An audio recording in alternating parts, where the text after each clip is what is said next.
एक तरफ Prashant Kishor BPSC students के मांगों को लेकर के आमरण अनशन पर बैठे हैं, तो दूसरी तरफ पप्पू यादव आज बिहार बंद करने का आह्वान किए हैं। और कुछ इस तरीके से एक बार पप्पू यादव और प्रशांत किशोर साथ आ गए हैं और सरकार के खिलाफ आंदोलन को और तेज किया जा रहा है। अब इससे सरकार पर क्या प्रभाव पड़ेगा ये तो हम आपको बाद में ही बता पाएंगे, लेकिन इससे प्रशांत किशोर और पप्पू यादव पर क्या प्रभाव पड़ने वाला है ये आज हम आपको बताएंगे कि कैसे प्रशांत किशोर के धरने पर बैठने के चंद मिनटों बाद ही उन पर एफआईआर हो गई। और अब यह भी हो सकता है कि प्रशांत किशोर को गांधी मैदान से हटना पड़े, क्योंकि सरकार उनको हटवाने पर एकदम तैयार हो चुकी है। उनको हटाने के लिए बिल्कुल बिगुल फूंक दिया गया है। अब पूरी खबर क्या है, प्रशांत किशोर पर एफआईआर किस एक्ट के तहत किया गया है, क्या जुर्म में किया गया है, इन सभी मुद्दों पर विस्तार से बातचीत करेंगे और आपको बताएंगे। लेकिन उससे पहले आप हमारा परिचय जान लीजिए। नमस्कार, मेरा नाम वेद प्रकाश है। आप सत्ता से जनता तक देखना शुरू कर चुके हैं और कैमरे के पीछे हैं सुशील कुमार पांडे। बीपीएससी स्टूडेंट पिछले कई दिनों से लगातार अनशन पर हैं और उसके साथ ही सरकार से इस बात की मांग कर रहे हैं कि 4 जनवरी को होने वाले पेपर को रद्द किया जाए और उसके साथ ही दोबारा से बीपीएससी का एग्जाम कंडक्ट कराया जाए। छात्रों का एक डेलीगेट जो है वो बिहार के मुख्य सचिव से मिला भी, उनको अपनी बातों को समझाया भी, लेकिन उसका कोई सार्थक परिणाम अब तक नजर नहीं आया है। और इसी कारण से प्रशांत किशोर कल यानी कि 2 जनवरी को शाम के 5 बजे गांधी मैदान में गांधी जी के मूर्ति के ठीक नीचे आमरण अनशन पर बैठ गए अपने साथियों के साथ। और उसके बाद चंद मिनटों बाद ही प्रशांत किशोर के ऊपर बिहार पुलिस के द्वारा एफआईआर दर्ज कर दिया गया। अब एफआईआर दर्ज क्यों किया गया है ये समझ लीजिए। पहले तो ये समझिए कि प्रशांत किशोर क्या क्या मांग कर रहे हैं।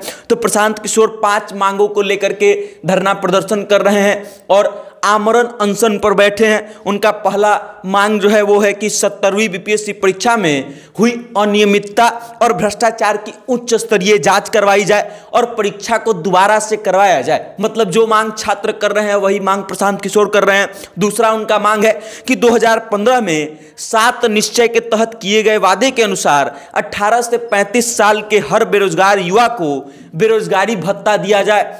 उनकी तीसरी मांग है कि पिछले 10 वर्षों में प्रतियोगी परीक्षाओं में जितनी भी अनियमितताएं हुई हैं उन सभी पेपर लीक पर की जांच की जाए और दोषियों के विरुद्ध में क्या क्या कार्रवाई किया गया है उसका श्वेत पत्र जारी किया जाए, आम जनता के सामने रख दिया जाए और बताया जाए कि किस पेपर लीक करने वाले के खिलाफ क्या कार्रवाई की गई है। उसके बाद प्रशांत किशोर अगला मांग जो कर रहे हैं वो है कि लोकतंत्र की जननी बिहार को लाठी तंत्र बनाने वाले दोषी अधिकारियों पर कार्रवाई की जाए। और प्रशांत किशोर का अंतिम और 5वां मांग है कि बिहार की सरकारी नौकरियों में बिहार के युवाओं की कम से कम 2/3 हिस्सेदारी सुनिश्चित करने के लिए डोमिसाइल नीति लागू किया जाए। अब प्रशांत किशोर इन सब मांगों को लेकर के कल 5 बजे शाम को गांधी मैदान में गांधी जी की मूर्ति के ठीक नीचे अनशन पर बैठ गए, आमरण अनशन पर।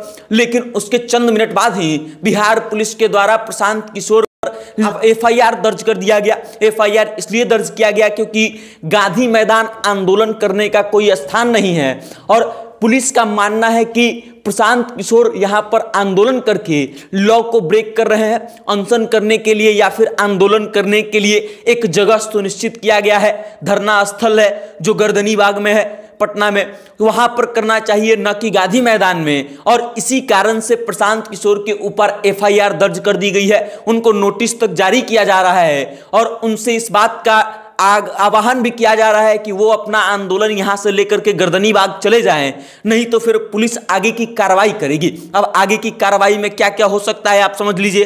प्रशांत किशोर को गिरफ्तार किया जा सकता है और हो सकता है कि उनका अनशन जबरदस्ती खत्म करवा दिया जाए या फिर कुछ भी हो सकता है। फिलहाल प्रशांत किशोर छात्रों की मांगों को लेकर के लगातार अनशन पर बैठे हुए हैं और अभी टस से मस होने की जो है चर्चा तक नहीं हो रही है उनकी। बाकी पप्पू यादव दूसरी तरफ आज बिहार बंद का आह्वान किए हैं। 4 तारीख का कल जो पेपर होने वाला है उस पेपर को भी कैंसिल करने की पूरी तैयारी चल रही है, पूरी प्रयास चल रहा है छात्रों का और इन नेताओं के द्वारा कि उस पेपर को कैंसिल करवा दिया जाए और दोबारा से एग्जाम लेने का प्रयास किया जाए। बाकी अब आप इस पूरे खबर को लेकर के क्या सोचते हैं, प्रशांत किशोर के भूख हड़ताल को लेकर के क्या सोचते हैं, पप्पू यादव के बिहार बंद के आह्वान को लेकर के क्या सोचते हैं, अपनी राय कमेंट करके हम तक भेज दीजिएगा और देखते रहिएगा सत्ता से जनता तक। बहुत बहुत धन्यवाद।